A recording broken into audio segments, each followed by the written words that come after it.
Xi Jinping, a biography, written by Zhong Wen.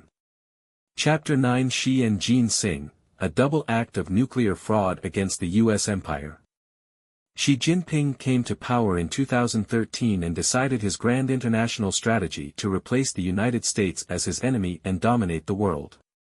North Korea, next to home, was a pawn that must be used and controlled. But North Korea has had its own independence for 3 generations of dynasties since Kim Il-sung, Kim Jong-il to Kim Jong-un, and has not so easily been controlled by the Chinese Communist Party. Seeing the value of the CCP's use of them, the Kim dynasty has always blackmailed the CCP for free assistance and money. The CCP had to give things if it wanted to pull him in. North Korea is determined to be strong in order to blackmail the US and the Chinese Communist Party, and there is nothing stronger than a nuclear power. Since 2003, the 6-party talks involving China, the US, the Soviet Union, Japan, North Korea and South Korea had been held in Beijing every year for 6 rounds until 2007. Nothing had been achieved because North Korea had no intention of abandoning nuclear weapons but only wanted to blackmail the Chinese.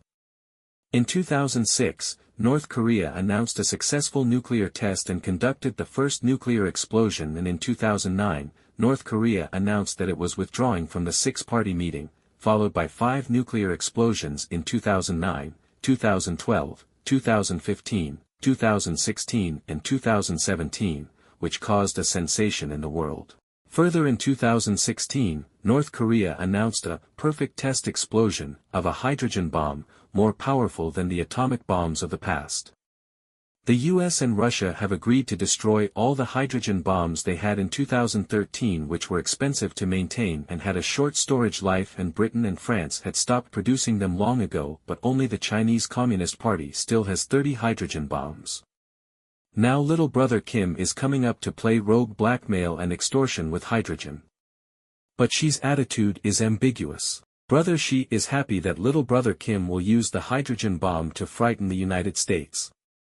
Kim will help him to increase the negotiation power against the US empire, but at the same time Xi also is worried that little brother Kim will be out of control. The September 2017 red-headed document sent by the General Office of the Central Committee of the Communist Party of China, CPC, to the Liaison Office states that North Korea is not only an important military buffer zone against hostile Western forces, but also an important political and strategic position for the socialist countries, which is irreplaceable, and the regime should be safeguarded at all costs. The Chinese Communist Party wants North Korea to let down the US and add to its troubles. The CCP has been happy to see North Korea conducting frequent missile test launches and nuclear weapons tests. The support for denuclearization of the North Korean region is just diplomatic rhetoric. Xi Jinping wants Kim Jong-un to be a strategic pawn, constantly making disruptive moves to create problems for the United States so that Kim will keep America distracted and busy. But also to avoid losing control, he wants to be able to hold on to Kim to compel him to obey. North Korea has always wanted to deal directly with the United States without being controlled by the CCP and be able to blackmail the US empire directly. When President Trump took office, Kim Jong-un sent a message of invitation to the US through talks with South Korea, and on March 8, 2018, Trump announced to South Korean officials at the White House that he had accepted Kim Jong-un's invitation to talks. The government's decision to take a direct approach to the issue was a matter of concern to Xi Jinping. He was worried that he would be marginalized and that the CCP would no longer be at the center, causing the CCP to lose its voice. Xi rushed to extend an invitation to Kim Jong-un to Beijing. The two sides discussed how to deal with the US, and at the end of March, Kim Jong-un made a successful trip to Beijing, his first visit to China in many years, with the goal of dealing with the US together. On April 14, Xi sent Song Tao, the Communist Party's Minister of Foreign Affairs, to North Korea to meet Kim Jong-un in intensive preparations for the upcoming Trump-Kim meeting. Then on May 3, Chinese Foreign Minister Wang Yi visited Pyongyang for talks with Kim Jong-un, and on May 11, Kim Jong-un made a surprise appearance in the northeastern Chinese city of Dalian to meet Xi Jinping, making final preparations for the upcoming Trump-Kim meeting in Singapore while talking about what Kim Jong-un wanted from China. On May 24, Trump announced the cancellation of a U.S.-North Korea summit scheduled for June 12 after North Korean officials attacked Vice President Mike Pence in a display of open hostility. On May 25, North Korea issued a statement that was close to an apology, reiterating its willingness to sit down face-to-face with the U.S. to resolve the issue, regardless of any sort of formality. On May 26, South Korean President Moon Jae-in met Kim Jong-un for the second time at Kim Jong-un's suggestion, and Kim Jong-un pledged his firm will to meet Trump, saying he was ready to work on the goal of denuclearization. Only afterwards did Trump loosen his stance and stated that the meeting with Kim Jong-un on the 12th of next month was going well. U.S. experts on international issues pointed out, the CCP, and the Communist Party of North Korea, the two communist countries interacted with each other intensively before the Trump-Kim meeting, stirred up the situation, overplayed their hand, and nearly cancelled the Trump-Kim meeting by Trump, which did not help solve the crisis on the Korean peninsula. The long-awaited U.S.-North Korea nuclear talks came to a lively close on June 12, 2018.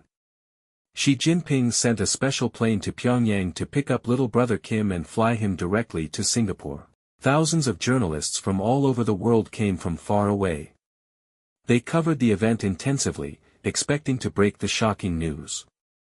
But after a day of intensive talks, nothing came of it. The parties were greatly disappointed to learn that Kim Jong-un had no intention at all of abandoning the nuclear program but only wanted to blackmail the U.S. for aid and to give up sanctions. But Trump didn't give up, since he was confident that his personal charm would help him to convince Kim San to give up the nuclear deal and would reach an agreement. They both agreed to the second U.S.-North Korea talks. The location chosen was in Hanoi, Vietnam. Trump wanted Kim to know that Vietnam used to be an enemy of the United States and fighting had caused both the countries apart in the past. But since Vietnam opened its door and economy, we all saw how prosperous Vietnam was then. Trump implied that if North Korea could take the road of Vietnam, it ensured North Korea would also be prosperous. Xi Jinping and Kim Jong-un again intensively discussed countermeasures to blackmail the U.S. empire. This time Kim took his special train to Vietnam via China. Xi Jinping ordered the railroad to make special arrangements for Kim. The special train passed through Beijing and Xi Jinping boarded the train to meet Kim. The green train was majestic through the entire Chinese mainland. The people were watching and cursing as Xi Jinping had lost his national character. When the train entered the border of Vietnam, Vietnam called a halt and used a car to pick up Kim to Hanoi instead, and didn't allow his green train to enter Hanoi to show its high prestige. February 27, 2019, second U.S.-North Korea summit in Hanoi, had arranged talks longer than the first. Trump made all the tricks and finally only he, Kim and an interpreter, 3 people alone, were there to talk. Even for a while the interpreter was told to leave. Kim had studied in Europe and so he understood English. Despite Trump's assurances and coaxing, Kim the Third Fat just used the phased denuclearization delaying tactics to cope up with. Trump understood that he did not intend to abandon the nuclear deal, had no more patience to talk, and decided to leave Hanoi early to return home. The talks did not end happily and ended with no results. Everyone was greatly disappointed.